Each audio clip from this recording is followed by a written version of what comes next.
Perjalanan saya di kota Ankara kali ini dimulai dari sini, Hamamonu. Hamamonu bisa disebut sebagai kawasan kota tuanya Jakarta. Selain dikelilingi bangunan lama, suasana yang tenang di kawasan ini menjadi daya tarik.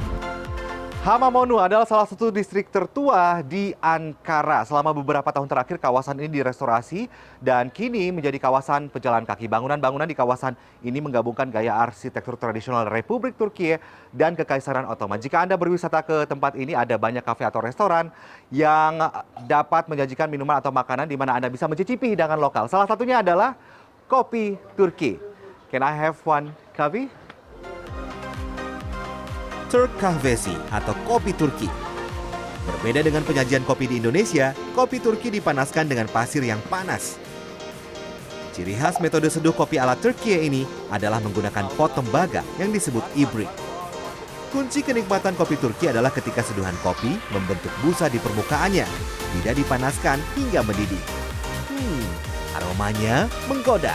Kopi Turki saya sudah siap, disajikan dengan gelas yang tidak begitu besar. Ini dia. Harganya segini nih, 20 lira. Nih, minum kopi ini biasa disajikan dengan makanan yang manis, cemilan manis. Ini adalah permen ya. Oke. Teksturnya kenyal. Kita coba kopinya.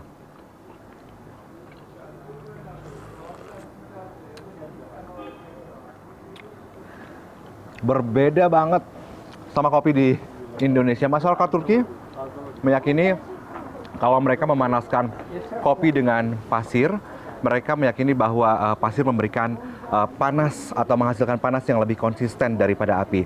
Jadi memang rasanya juga berbeda. It's totally different. Tapi enak kok. Apalagi kalau pagi-pagi ya minum kopi di kawasan ini.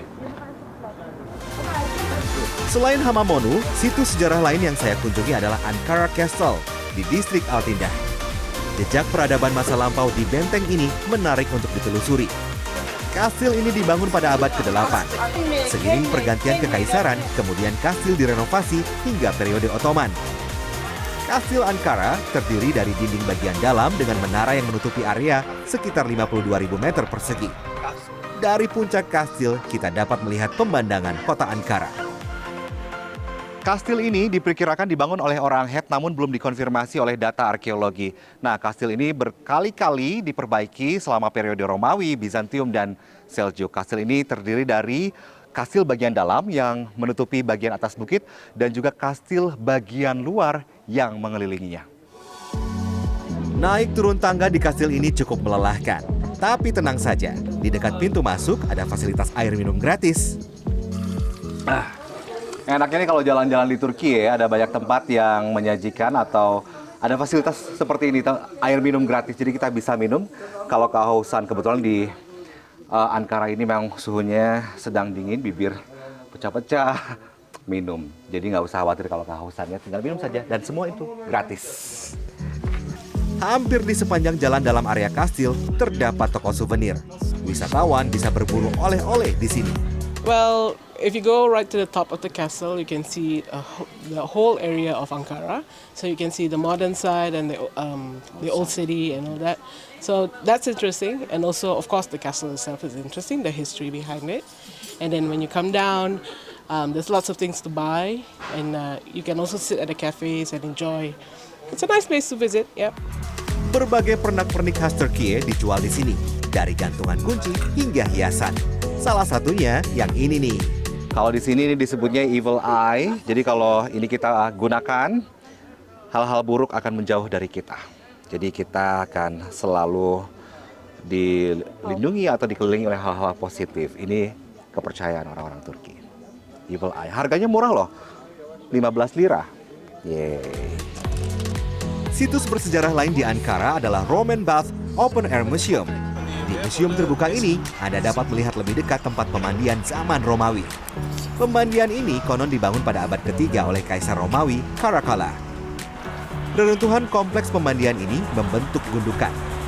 Tepat di bawahnya, terdapat gundukan kota kuno, sisa-sisa permukiman bangsa Frigia. Sungguh menakjubkan. Masih penasaran dengan peradaban kuno di Ankara? Datang saja ke museum ini. Berlokasi di selatan Kastil Ankara, Museum Peradaban Anatolia cocok bagi Anda yang tertarik dengan arkeologi. Tiket masuknya 75 lira Turki atau sekitar Rp62.000. Museum ini memamerkan banyak sekali artefak dari berbagai peradaban, mulai dari Paleolitik, Neolitikum sampai dengan periode klasik dan Ankara berabad-abad silam. Ada di zaman Romawi, zaman Yunani, hingga Kekaisaran Ottoman. Banyak sekali lengkap. Nah, karena kelengkapan informasi yang disajikan oleh museum ini pernah mendapatkan penghargaan sebagai European Museum of the Year pada tahun 1997. Jadi, museum ini sangat penting karena eksistensinya bisa mengingatkan masyarakat Turki dengan sejarah panjang kawasan Anatolia. Ada pula Museum of Republic of Ankara. Pada tahun 1924 hingga 1960, Museum Republik Ankara berfungsi sebagai gedung parlemen Turki. Anda cukup membayar tiket 30 lira Turki atau Rp25.000 untuk bisa masuk.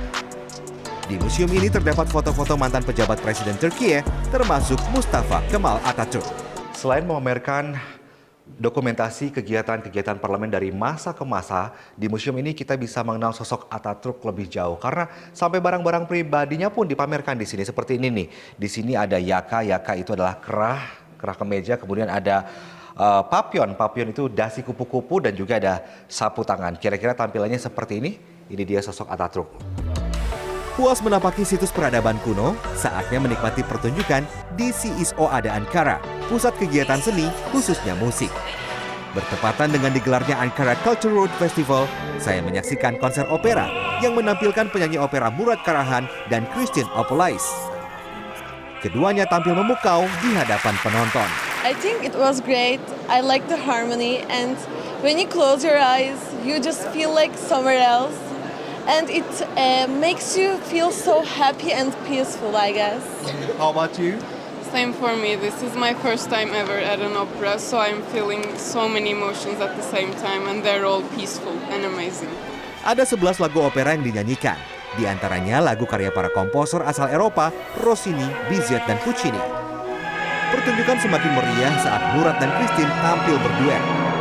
Konser opera ini menutup perjalanan saya di Ankara, kota dengan sejuta pesona budaya dan seni. Victor Pangaribuan, Evan Askam, Ankara, Turki.